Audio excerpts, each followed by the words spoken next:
마음의 심란함과 그리고 고난과 역경이 우리에게는 같이 있었던 두 달이었다고 저는 생각이 들거든요.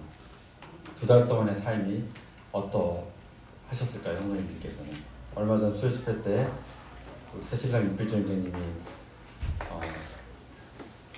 포도나무에 잘 붙어 있으라는 그 말씀하신 적이 있었는데, 두 달 동안의 삶에 예수님의 나뭇가지에, 그 포도나무 가지에 잘 붙으신 삶을 살고 계셨는지 잘 모르겠습니다.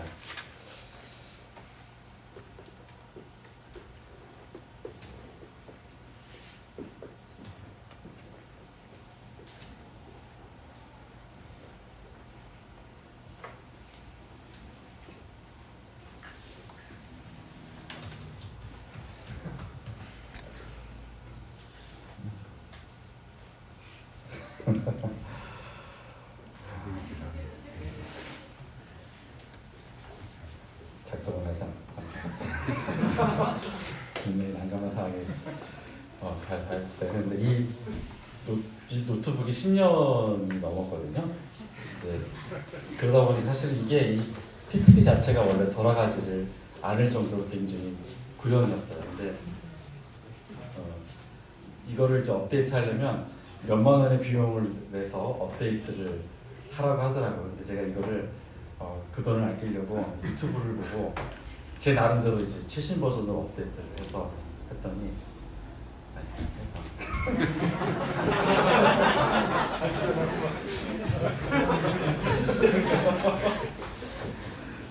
저는 아직도 이 컴퓨터가 너무나 낯설어요.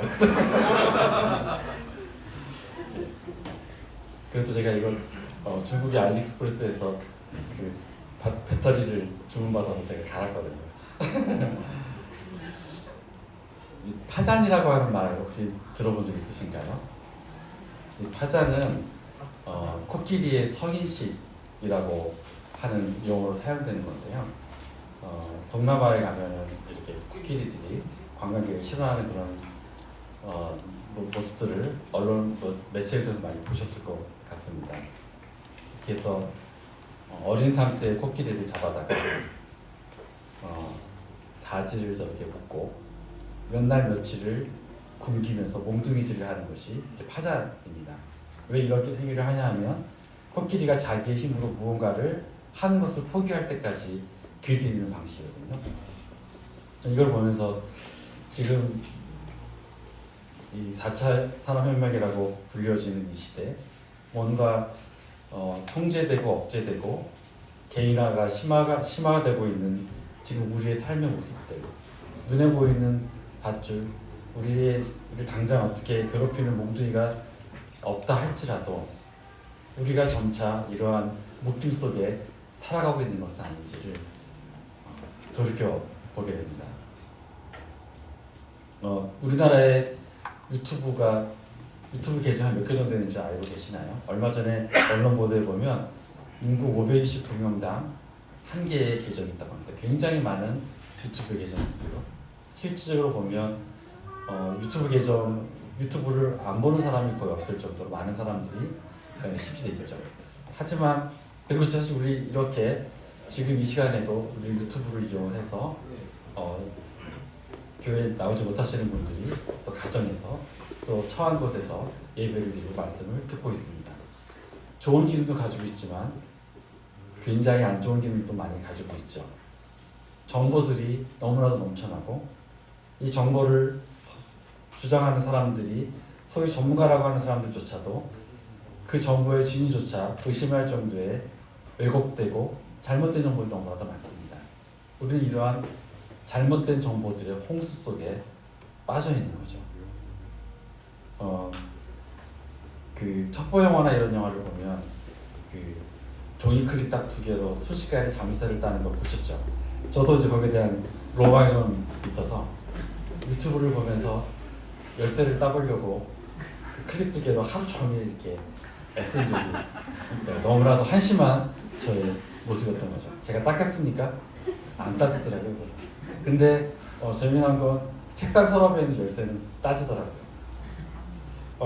이 잘못된 이러한 정보들 속에서 우리가 이렇게 따라하고 있는데 점차 이 안에 몰입이 되게 되고요. 지금은 유튜브가 아니라 벌써 유튜브라고 해서 실제적으로 이제 앞으로는 더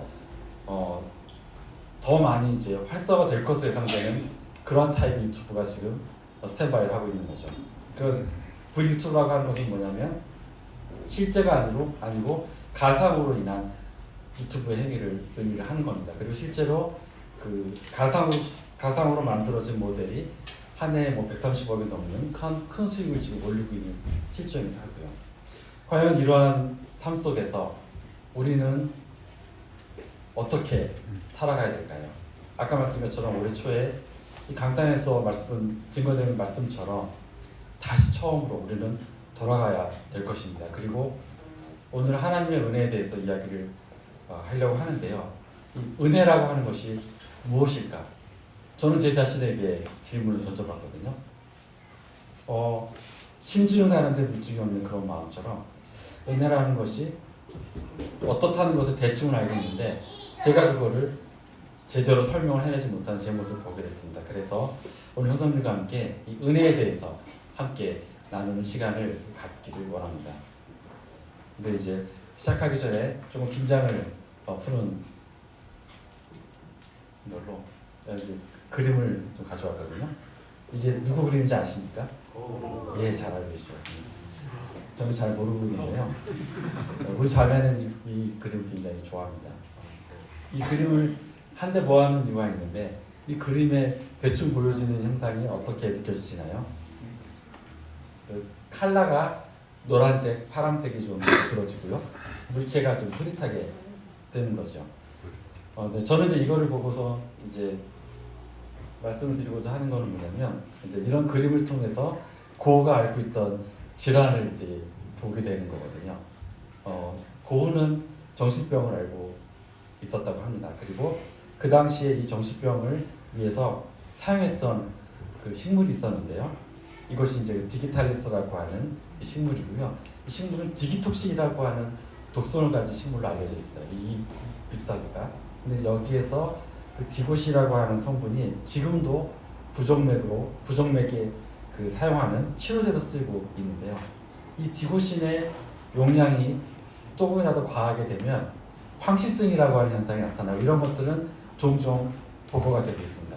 온 세상이 다 노랗게 보여요. 마치 고우가 그 그림으로 표현했던 그런 그림처럼 세상이 노랗게 보이는 거죠. 그리고 이러한 것이 더 확실하게 증거가 되는 것은 고우의 작품 중에 가셰라고 하는 의사의 초상화인데요. 이 의사의 앞에 있는 저 식물이 디기탈리스 식물이거든요. 그렇기 때문에 이런 것을 통해서 이제 고우가 그런 약물의 중독으로 인해서 증상이 나타났다라고 추정이 되어집니다. 이 이야기를 하는 이유가 이제 그 다음에 나오는데요. 예, 이제 그 위대한 광야에서의 그 모세의 두 번째 40년을 할 때 김평진께서 말씀하셨던 고린도후서 말씀입니다. 육체의 가시. 육체의 가시는 뭐 여러 가지 뭐 질환일 수도 있고요. 아니 그 당시에 사도 바울을 괴롭혔던 그리고 사도 바울 사도권에 의심을 품었던 그런 유대인들의 그러한 괴롭힘 그러한 것들이라고도 얘기가 되어지죠. 근데 저는 개인적으로 사도 바울이 3번이나 기도했던 부분 때문에 이거는 어찌 보면은 바울 사도가 육체적으로 받는 어떠한 것이었을 거라는 생각이 들거든요. 우리가 사도권에 도전을 하거나 그걸 의심하는 그런 일들이 한두 번 일어난 것도 아니었기 때문에 이러한 기도는 끊임없이 하였을 것이라고 저는 생각이 되어지고 이러한 육체의 가시 즉 사도 바울에게 닥쳤던 이러한 질환으로 인해서 사도 바울은 3번이나 없애달라고 기도를 했고요. 그리고 나서 이거를 통해서 나의 은혜가 내게 족하다라고 하는 이러한 것을 깨닫게 되게 됩니다.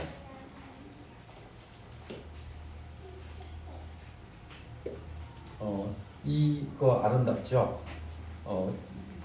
이것이 뭘까요? 아름다운 수정체처럼 보이는 것.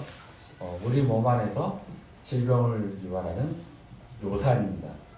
통풍을 유발하는 거죠. 이게 간에서 대사가 되고 심장에서 배설되어야 될 요산이 너무 많이 들어오거나 제서로 배설이 안 되면 이렇게 마디마디의 심상 형태로 오게 되는 거죠. 이걸 둘째 주에 손석희 형제님께서 말씀을 준비해달라고 말씀하셨을 때 제가 바로 이 통풍 상태에 있었습니다. 네. 워낙 라면을 좋아하다 보니까 라면을 연달아서 먹게 되면 여지없이 저에게 나타나는 이런 질환 중에 하나죠. 이걸 당해보지 못하신 분들은 이 고통이 얼마나 큰지를 알지를 못하실 거예요. 새벽에 잠을 깨게 되고 이 다리를 부여잡고 정말 절로 기도가 나오게 되는 질환이기도 합니다. 그리고 통풍 걸린 발 위에 얇은 천쪽 하나라도 얹어져 있으면 그 고통은 이루 말할 수 없는 그러한 질환인 거죠. 그래서 생각을 해보니까 사도 바울도 라면을 좋아하셨던 것으로 생각이 듭니다. 어떤 라면이었을까요? 예, 주와 함께 라면을 굉장히 좋아하셨을 거예요. 예. 그러면 이제 사도 바울께서 아까 앞에서 봤던 것처럼 12장 9절의 말씀처럼 내 은혜가 내게 족하다 할 때 도대체 이 은혜라고 하는 것이 무엇일까요? 은혜를 영어로 이제 grace라고 이야기를 하죠. 근데 이 은혜는 구약에서의 또 은혜라고 하는 단어가 나오고 물론 신약에서도 은혜라는 단어 굉장히 많이 나오긴 하지만 의미가 살짝 좀 다릅니다. 살짝 크게 다를 수도 있습니다. 구약에서의 은혜는 굉장히 다양한 뜻으로 표현이 되어져 있는데 이 모든 다양한 뜻을 영어 한 단어로만 표현을 한다면 favor, 은총 이거에 더 가까운 은혜인 것 같습니다. 그리고 신약에서의 은혜는 카리스, 헬라어로 카리스라고 하는 것, 자격 없는 자에게 주시는 혜택, 그리고 값없이 주시는 선물의 의미거든요. 이 두 차이가 무엇일까요? 구약에 나와 있는 은혜는 언약이었습니다. 왜냐하면 이 은혜라고 하는 것은 바로 예수 그리스도이기 때문이죠. 갈라디아서 2장 20절과 21절 제가 한번 읽어드리겠습니다. 내가 그리스도와 함께 십자가에 못 박혔나니 그런즉 이제 내가 산 것이 아니요 오직 내 안에 그리스도께서 사신 것이라. 이제 내가 육체 가운데 사는 것은 나를 사랑하사 나를 위하여 자기 몸을 버리신 하나님의 아들을 믿는 믿음 안에서 사는 것이라. 내가 하나님의 은혜를 패하지 아니하노니 만일 의롭게 되는 것이 율법으로 말미암으면 그리스도께서 헛되이 죽으셨느니라. 하나님의 은혜를 패하지 않겠다고 하셨죠. 그러면 하나님의 은혜를 패한다면 그거는 어떠한 것일까요? 그 앞절에서 보면 은혜라고 하는 것은 바로 내 안에 그리스도께서 사신 것이기 때문에 하나님의 은혜를 패한다는 건 내 안에 계신 그리스도를 부정하는 것이죠. 요한복음의 말씀을 보겠습니다. 태초에 말씀이 계십니다. 이 말씀이 하나님과 함께 계셨으니 이 말씀은 곧 하나님이십니다. 말씀이 육신이 되어 우리 가운데 거하심에 우리가 그 영광을 보니 하나님의 독생자의 영광이요 은혜와 진리가 충만하더라. 태초에 뭐가 계셨다고? 말씀이 계셨죠. 그리고 이 말씀은 곧 하나님이고요. 그리고 이 하나님의 이 말씀이 육신이 되어 우리 안에 거하기 때문에 은혜와 진리가 충만하다고 되어져 있거든요. 그리고 또 하나 더 보겠습니다.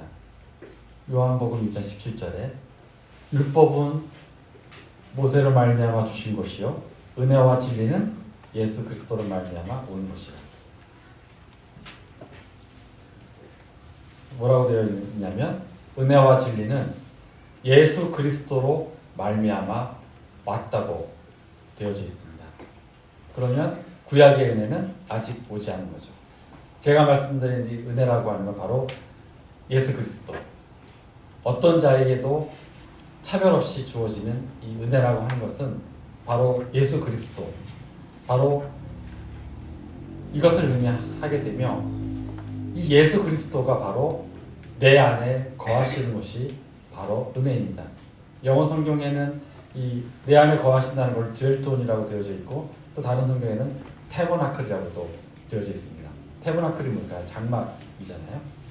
예전에 우리가 수요 집회를 통해서 철경제를 통해서 이 장막에 대해서 두 번에 걸쳐서 들은 적이 있습니다. 장막이라고 하는 것은 하나님과의 만남의 장소인 곳이죠. 그리고 그 장막에 설치되어져 있는 모든 것들은 다 예수 그리스도를 예표하는 것이죠. 그리고 예수 그리스도로 말미암아 우리 안에 장막이 지어지게 되고, 그 장막은 예수 그리스도이시며, 이 예수 그리스도를 통해서 우리 안에서 하나님을 만나게 되는 이런 놀라운 일이 우리에게 주어진 것인 거죠. 은혜는 이렇게 굉장히 놀라운 것입니다. 이러한 은혜에 대한 예를 하나 좀 살펴보기로 원합니다. 마태복음 22장을 보면은 그 혼인잔치에 초대하는 임금의 이야기가 나오죠. 그리고 여기 보게 되면 11절에 거기서 예복을 입지 않은 그런 사람을 임금이 발견하게 되고, 이 사람을 바깥 어둠에 던지고 거기서 일간이 있으라고 쫓게 됩니다. 그리고 이 마태복음 22장 1절부터 쭉 오게 되면 이 소와 살진신들을 통해서 혼인잔치를 준비한 임금이 사람들을 초청하기 위해서 종들을 보냈죠.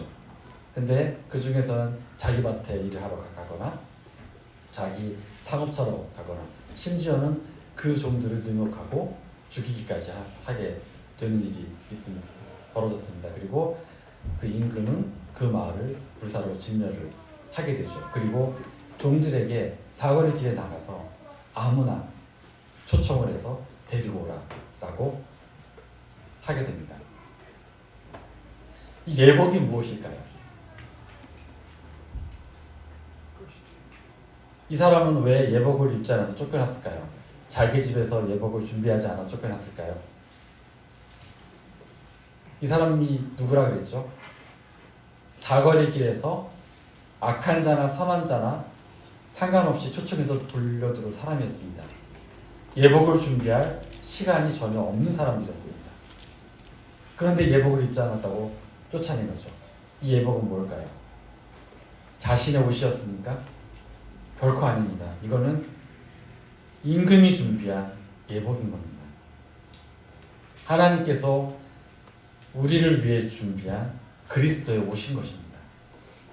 이 옷을 거부했기 때문에 이 사람은 이 자리에서 쫓겨난 거죠. 은혜는 앞에서 말한 것처럼 선한 자나 악한 자나 그 누구에게도 차별 없이 주어진 것이지만, 은혜를 받는 것은 우리의 선택인 것입니다. 수요일날 전우영 선생님도 말씀하셨고, 또 단에서 전특현 선생님도 말씀하셨던 것처럼 에덴 동산에 선악과를 왜 만드셨을까요?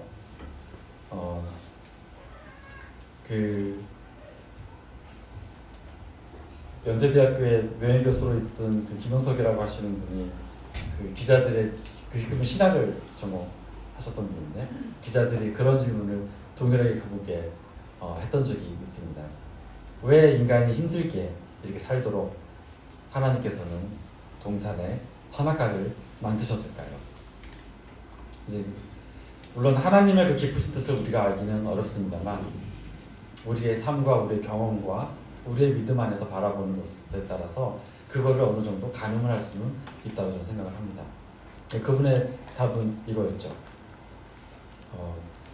자녀를 키워보셨냐고 이제 기자에게 이야기를 하면서, 자녀를 정말로 사랑하는 것은 그 자녀에게 자유의지, 선택을 하게끔 해주는 그 자유함을 주는 것이 굉장히 큰 사랑이라는 거죠.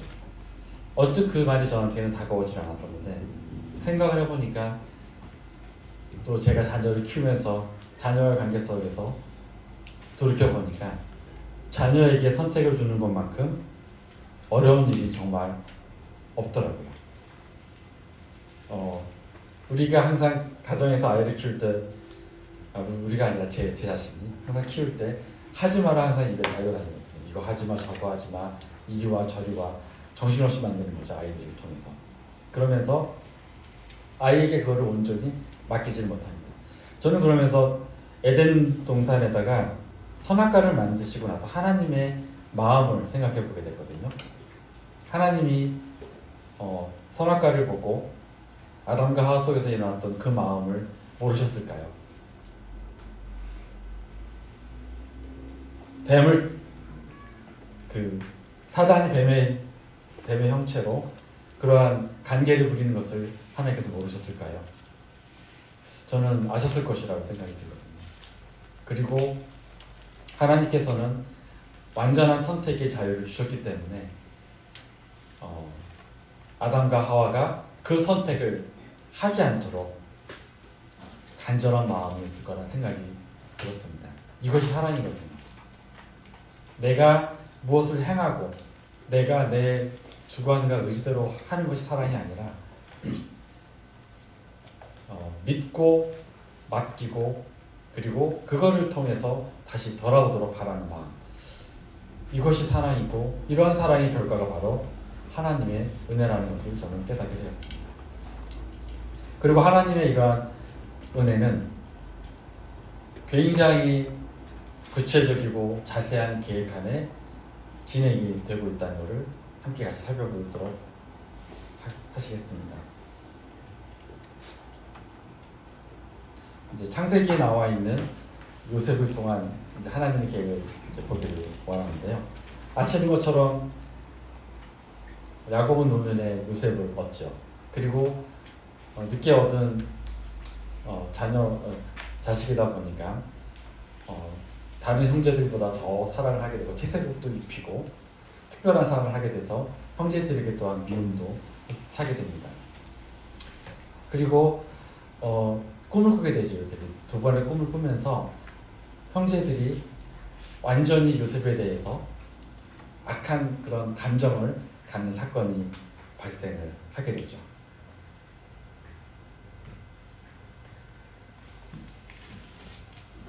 어찌 보면은 이것도 역시 마찬가지로 하나님의 계획인 거죠. 형제들로 하여금 요셉을 미워하게끔 하는 것도 하나님의 계획이었습니다. 그리고 이제 요셉의 형들이 원래 야곱이 있던 것은 헤브론 쪽이었었는데 그쪽에서 세겜으로 양을 치게 되고 야곱이 요셉을 통해서 형들이 무사히 잘 있는지를 보라고 이제 보내게 됩니다. 이 헤브론과 세겜의 거리가 대략 얼마 정도인지를 아시나요? 저는 항상 성경을 너무나도 새롭게 보고 제가 너무 아는 것이 없기 때문에 너무 재밌더라고요. 지도를 보게 되면 여기 아래쪽이 이제 헤브론이고 위쪽이 세겜인데 이 거리가 대략 95km 정도 되는 굉장히, 그래서 이 당시에는 이것이 아주 먼 거리라고 생각을 안 할 수도 있는데 제가 볼 때는 굉장히 먼 거리입니다. 그리고 요셉은 형들을 찾으러 이 세겜으로 떠납니다. 근데 어떻게 됐을까요? 형들은 그곳을 떠났죠. 그리고 야곱은 방황을 하게 됩니다. 이때 또 하나님께서 역사를 하시죠. 창세기 31장 15절에 보면 어떤 사람이 등장하게 되고 오지랖 넓은 사람인 거죠. 이 사람이 와서 요셉에게 그 형들이 도단으로 갔다고 이야기를 하게 됩니다. 이제 이게 세겜이고 저 위쪽에 있는 것이 이제 도단인데요. 이 거리도 만만치가 않은 것 같아요. 물론 이제 아까 말한 것처럼 헤브론과 세겜과의 거리는 아니지만 약간 21km 정도 되는 거죠. 그리고 이쪽으로 가게 돼서 여기에서 그 형들에 의해서 팔리게 되게 되죠. 그리고 이제 시편 105편에 나와 있는 말씀처럼 이제 하나님께서는 준비를 하십니다. 기근을 준비를 하시고요. 그리고 요셉을 준비를 하셨고요. 그리고 그 요셉으로 하여금 하나님이 선택한 이스라엘 민족의 번영을 준비를 하셨습니다. 요셉이 애굽의 총리가 되었죠. 근데 참 이상한 것은 왕의 꿈을 해석을 했다고 해서 어떻게 총리까지 되었을까? 하나님께서는 애굽의 역사를 하십니다. 애굽의 역사를 잠깐 살펴보도록 하겠습니다. 애굽은 대략 이집트라고 하는 이 곳은 3,000년이 조금 넘는 세월 동안 유지해왔던 그런 곳인데 이 안에 30대의 왕조가 살고 있었습니다. 근데 12왕조 때부터 이방인들에 대한 이민 정책이 시작이 되면서 주변에 있는 히소스족들이 대거 하이집트로 많이들 넘어오게 되고 상이집트로 물러가기도 하지만 하게 되고 14왕조를 거치면서 서로 이제 왕권 안에서 이제 다툼이 일어나면서 왕권이 혼란해지자 이 히소스족들이 그 왕조를 무너뜨리고 15대 왕조를 세우게 돼요. 그리고 15, 16 두 대에 걸쳐서 이 이집트를 통치하는 그런 세력이 됐고요. 그리고 상 이집트 쪽에서는 17왕조가 그 이집트 본토 사람들이 세웠던 17왕조가 같이 공존하는 그러한 시기였기도 했고요. 그리고 17왕조가 이 히소스족들에게 공물을 바쳐가면서 존재를 해왔었죠. 그러다가 17왕조의 마지막 왕이 히소스족과 싸우면서 죽고 그 동생인 아모스 1세가 이제 히소스족들을 완전히 몰아내면서 통일 이집트를 이뤄내고요. 그리고 이제 18왕조 시작이 되었습니다. 그래서 출애굽기 1장 8절에 요셉을 모르는 왕이라고 하는 것은 이 히소스족을 몰아내고 18대 19대 왕조가 유지가 되면서 했던 그런 왕을 의미를 하는 거고요. 그리고 이 당시 이집트에서 그 그림을 드렸어야 했는데 그 초록색으로 되어져 있는 것이 이제 히소스족들의 이동 경로고 퍼져 있던 것을 보시면 됩니다. 그리고 이 18왕조가 통일 이집트를 건설을 하면서 그동안에 이방족이었던 히소스족들에 대한 반감이 워낙 컸기 때문에 이집트 안에서 히소스족들이 다스렸던 모든 흔적들을 다 지우게 됩니다. 그래서 찾을 수가 없어요. 200년 가까이 이집트를 지배했던 이 히소스 왕조에 의해서 15대 16대 왕조에 있어서의 흔적을 찾아볼 수가 없고요.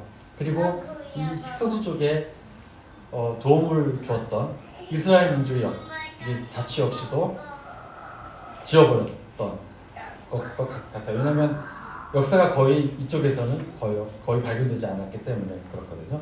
그리고 여기 이제 고센 땅이 보이시죠? 고센 땅이 보이시고 고센 땅 위쪽으로 아바리스라고 하는 지역이 있는데 저기다가 15, 16대 그 히소스 왕족이 수도를 삼고 이집트를 지배했던 곳이었고요. 고센 땅을 보면 고센 땅 쪽 안에 라암셋이 있죠.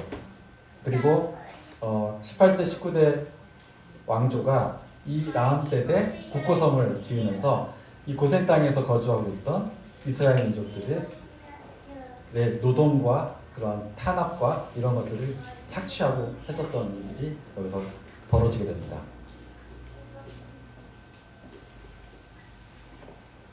예. 그 다음에 이제 또 하나 이제 하나님께서 역사하신 것들도 살펴보기를 원하는데 이제 관원장의 꿈을 해석하는 일이 있죠. 요셉이 그 보디발의 아내의 유혹을 거부한 탓에 감옥에 갇히게 되고요. 감옥 안에서 술 맡은 관원장과 떡 맡은 관원장을 만나게 됩니다. 그리고 두 관원장의 꿈을 해석을 하게 되죠. 누가 죽죠? 예, 떡 맡은 관원장이 죽습니다. 왜 하필 떡 맡은 관원장일까요? 이건 아까 말씀 베드로후서의 1장 10절에 모든 성경의 예언은 사설에 풀지 말라고 되어져 있었는데 제가 사설에 풀겠습니다. 참고하시고요. 하나님께서는 시간이 필요하셨던 것 같습니다. 왜냐하면 그 요셉이 아직 만 40세가 되지를 않았거든요. 예수님도 30세가 되어서 이제 본격적인 활동을 하셨던 것처럼 요셉도 아직은 30세 되지 않았기 때문에 시간이 필요했었고요. 그리고 술 맡은 관원장이 술을 먹고 마시는 사람이 결코 아닙니다. 이건 굉장히 고위직이에요. 뭐 비서실장 뭐라기보다도 여튼 왕과 굉장히 가까운 굉장히 고위관직이고요. 떡 맡은 거 하는 정도 우리가 사살해 볼 게 아니라 모든 제사와 이런 것을 관장하는 우리나라 보면 한 예조판서 뭐 이렇게 굉장히 높은 직책에 있는 사람들이었습니다. 근데 사살해 보겠습니다. 술 맡은 관원장에 필요할 수도 있었겠다 생각이 드는 거죠. 어느 정도 알코올의 힘이 필요했던 것이죠. 술 맡은 관원장이 요셉이 자기 꿈을 풀어서 자기가 살아나는 것을 2년 동안 까맣게 잊고 있었던 겁니다. 농담이어도 재미가 없었나 봐요. 예, 죄송합니다. 그리고 신약에서의 또 한 예를 보겠습니다. 예수님의 육의 부친이고 모친이었던 요셉과 마리아가 마리아의 몸을 통해서 예수님이 나오실 것을 알았을까요? 몰랐을까요? 예, 알았죠. 누가복음에 그게 나옵니다. 가브리엘을 통해서 마리아에게 이야기를 해줘서 알고 있었습니다. 근데 베들레헴에서 예수님이 태어나셔야만 했거든요. 베들레헴은 무슨 뜻일까요? 베스라고 하는 게 베델, 엘이 하나님이기 때문에 베델하면 하나님의 집인 것처럼 베들레헴의 베스도 집이고 레헴은 떡입니다. 예, 떡입니다. 떡집? 좀 그렇긴 하지만 예수님께서는 이 땅에 생명의 떡으로 오셨기 때문에 이 생명의 떡을 상징하는 이 베들레헴에서 나셨어야만 되는 거죠. 근데 마리아, 요셉은 갈릴리 지역에 있는 나사렛에 살고 있었던 사람들이거든요. 그때 하나님께서 이 누가복음에 의하면 아구스토를 통해서 이제 호적을 하게끔 하게 하고요. 이 호적을 위해서 다윗의 자손이었던 요셉은 베들레헴으로 가게 되고 거기서 예수님 탄생하시게 됩니다. 이렇게 우리의 삶 속에서 하나님께서는 굉장히 많은 일들을 하고 계시죠. 은혜는 아까 제가 뭐라고 말씀을 드렸는지 기억하시죠? 예수님께서 우리 안에 거하시는 것이 바로 은혜라고 제가 말씀을 드렸습니다. 왜냐하면 우리가 보통 제일 많이 듣는 게 뭘까요? 내가 성공하거나 원하는 직위를 얻거나 원하는 시험을 통과하거나 나의 모든 것들이 형통하다고 느껴질 때 우리는 아니죠. 보통 격박교회에 계시는 분들은 어떻게 이야기를 하는지 아십니까? 은혜를 받았다고 하죠. 물론 이것도 적은 의미의 은혜일 수도 있습니다. 하지만 우리가 받은 은혜는 예수 그리스도거든요. 이거는 나의 상태에 따라서 받았다가 안 받았다가 아니면 오늘도 받았고 내일도 받고 하는 그러한 개념이 결코 아닙니다. 그렇기 때문에 우리가 살아가는 삶 속에서 우리에게 주어지는 고통 그리고 이해할 수 없는 이런 모든 괴로움들 이 모든 것들이 우리 안에 예수님이 계시다고 한다면 이 모든 것이 우리에게는 바로 은혜인 것입니다. 그리고 이 은혜를 받은 우리는 어떻게 행동을 해야 할까요? 마태복음 2장 13절에서 14절을 보면 헤롯 왕이 그 2살 이하로 된 아이들을 죽이려고 했을 때 주의 사자가 나타나서 요셉에게 이야기를 합니다. 즉시 떠나라고. 그랬을 때 요셉이 했던 행위는 어떻게 되어 있나요? 요셉이 일어나서 밤에 아기와 그의 모친을 데리고 애굽으로 떠나갑니다. 굉장히 즉각적인 반응을 보이는 거죠. 제 자신에게 또 물어보게 됩니다. 정말로 네가 하고 있는 일, 이 모든 것들을 두고 떠나라고 한다면 떠날 수 있는가?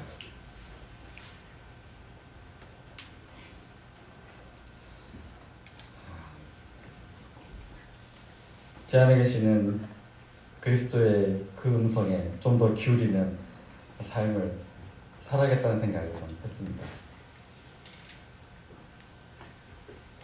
윤필지 형제님, 긴장하셨죠? 옆에 계신 한 기자님인가요?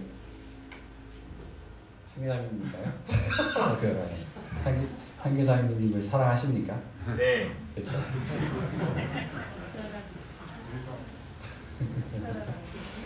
사실은 이 질문을 할까 말까를 며칠 동안 고민했습니다. 왜냐하면 혹시 이 질문을 드렸을 때 잠깐 생각에 잠겨 있다거나 그랬을 때 상기자매님으로부터 받을 여러 가지 고난이 그려졌기 때문에 즉각적인 대답을 하시기를 간절한 마음으로 제가 질문에 너무 감사를 드립니다. 오늘은 2월 28일이에요. 제가 결혼한 지 딱 만 17년째 되는 날이기도 합니다. 동일한 질문을 제 자신에게 했을 때, 그리고 이미 여기서 어느 정도 연수가 되신 형제님들에게 지금 자매님을 사랑하냐라고 질문했을 때, 지금 윤필주 형제님처럼 즉각적인 답을 하실 형제님들은 많지는 않을 거라고 저는 생각이 듭니다. 그러시죠? 네. 웃으신 것을 아멘으로 받아들이겠습니다. 그 이유가 뭘까요? 왜냐면 저는 이제 17년 동안에 아이 셋을 키우면서 가정을 꾸리고 있는데 결혼 초기에 가졌던 그 사랑의 의미가 결혼을 하면서 경험을 해가면서 또한 하나님의 사랑을 알아가면서 쉽게 제 입에서 나올 수 있는 단어가 아니라는 것을 깨닫게 됐고요. 또 하나는 이제야 비로소 우리 자매를 아주 조금 이해를 하기 시작을 하고 있는 것 같습니다. 제 자신.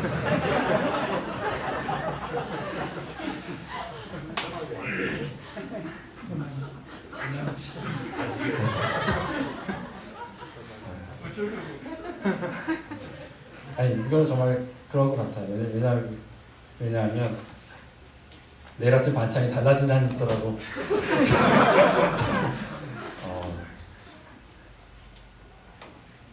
하나님의 사랑이라고 하는 것이 글귀를 통해서 깨달아진 것은 결코 아니기 때문이기도 합니다. 경험인 거죠. 이게 처음에 구원받았을 때의 그 놀라운 감정, 그러한 것을 통해서 사랑이라고 착각을 했던 것들이 삶의 경험을 통해서 점차 굳어지는 것을 느끼는 것처럼 가정생활에서 제 초기에는 제가 다 이해한다라고 착각을 했었거든요. 난 당신을 다 이해하고 있어라고 제 스스로가 생각을 했었는데 이제는 점점 그런 것들이 자신이 없어지더라고요. 왜냐하면 이거는 말로 표현할 수 없는 더 큰 것이 존재하기 때문이죠. 하나님의 사랑도 바로 그러하다고 생각이 듭니다. 그리고 그러한 사랑을 느끼도록 우리 안에 계신 예수님, 이 예수님과의 교제를 통해서 하나님의 사랑을 우리는 조금씩 깨닫고 경험하고 알아가고 있는 것이 아닌가 하는 생각이 들거든요. 성도님들은 어떠십니까? 은혜의 삶을 살고 있습니까? 그리고 주일날 은혜의 옷을 입은 그 상태로 지금 교회에 나오고 계십니까? 그리고 하루의 삶 속에서 예수님의 사랑을 얼마나 자주, 얼마나 깊게 느끼고 살고 계십니까?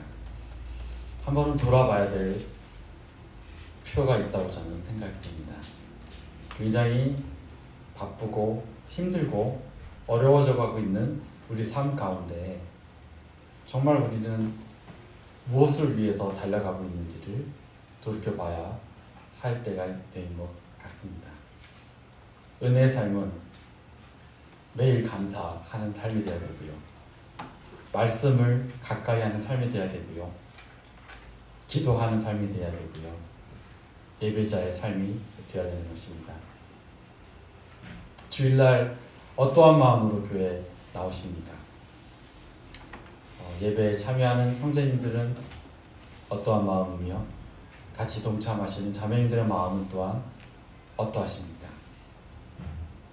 예배는 오늘 하루 이루어지는 것이 아니고 우리의 삶을 그대로 가지고 오는 이런 자리인 것입니다. 그리고 그러한 것을 예수님께 드리는 그러한 자리인 것입니다.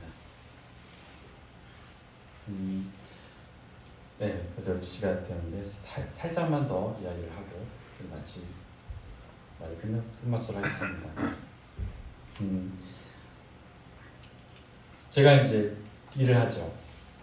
둘째, 넷째, 오늘처럼 둘째, 넷째인 경우에는 이제 시간을 쓸 수 있는 이런 자유함이 있는데 그렇지 못한 경우에는 예배만 바로드리고 이제 저는 직장으로 가는 일을 이제 지금까지 해오고 있고 앞으로도 언제까지일지는 모르겠지만 이제 그런 일을 반복을 하고 있습니다. 하지만 이 예배는 굉장히 중요한 제 삶에 굉장히 중요한 부분인 거예요. 예배를 제대로 참석을 하지 못하거나 그랬을 때 한 주의 삶, 그리고 저는 2주마다 교회에 나오기 때문에 자칫하면 2주의 삶이 굉장히 힘들어지게 되는 거죠. 예배는 예수 그리스도의 그 사랑을 기억하는 자리이기도 하면서 예수님으로부터 치유하고 회복되는 자리이기도 하기 때문입니다. 제가 이제 전에 양육반에서 교제를 할 때 간증했던 것 중에 하나였는데 하나님은 굉장히 다양한 방식으로 저를 치유해 주시고 회복해 주시거든요. 제가 이제 그런 간증을 했었던 적이 있어요. 이제 제가 그 일하는 날에는 아침에 자매가 이제 출근을 하게 될 때에는 이제 애들 설거지며 이런 것들이 저의 몫이 되는 거죠. 교회 가기 위해서 깔끔한 양복과 좋은 옷과 마음가짐을 했다가 이제 아이들이 저의 생각대로 움직여주질 않는 거죠. 이게 9시쯤 되면 떠나야 되는데 한 8시 50분쯤 배고파하면서 이제 한 놈 두 놈씩 기어 나오게 되고 이제 이 뒤치다거리를 하고 그리고 이제 설거지를 할 때 우리 자매는 뜨거운 물로 하지 않으면 금방 알아차리거든요. 그래서 뜨거운 물로 이제 설거지를 하면 어느 순간인가 저의 몰골은 땀에 젖어 있고 물에 튀긴 상태로 되는 거죠. 그러면 저는 이제 굉장히 화가 나요. 제 자신이 화가 나고 예배를 드리러 와야 되는 제 모습이 아니라 이제 분노의 상태가 되는 거죠. 그리고 차를 몰고 올 때 시속을 과속을 하게 됩니다. 차 안에 있는 우리 아이들은 손잡이를 붙잡고 있고 한마디도 말을 못하는 거죠. 왜냐하면 저는 조금이라도 일찍 와서 이 교회 안에서 이제 치유를 받고 싶은 생각이 너무 간절했는데 그 시간을 뺏겨는 것에 대한 울분과 화남이 있었던 거죠. 그리고 너무나도 만신창이 된 몸으로 교회에 들어왔는데 전석 형제님이 저를 딱 보시자마자 첫 마디가 뭐였냐면 어이 가장 이더라고요. 이 굉장히 많은 뜻이 이 안에 포함이 내포가 되어 있었던 그 한마디였거든요. 이걸 누군가 나를 알아줬다는 것에 대한 그런 감사함, 고마움. 그날의 예배가 그 어떤 예배보다도 저에게는 너무나도 더 큰 감사가 되었던 때가 있었거든요. 그리고 때로는 사소한 말다툼과 자녀들로 인한 어떠한 마음의 상처 이런 거를 통해서 정말 부끄러운 말이지만 교회 올 때 난 오늘 절대로 입을 열지 않을 거야. 이 상태로 난 절대 하나님과 예수님 앞에 난 나아갈 수 없어라고 작심을 하고 온 적도 있습니다. 그러면 그 마음을 풀어주는 거는 바로 성도님들이셨거든요. 그리고 그런 마음을 품고 왔을 때의 기도가 그리고 그런 마음을 품고 왔을 때의 예배가 저에게는 너무나도 감사한 또한 경험이 되었던 것은 수없이 많이 겪어봤습니다. 이 예배 우리에겐 너무나도 소중한 예배. 이 예배 마음에 성도님들도 그 안에 예수 그리스도와 함께 기쁨에 그리고 감사의 마음으로 함께 올 수 있는 그런 우리 잠시교회가 됐으면 좋겠습니다. 예, 기상을 마치겠습니다.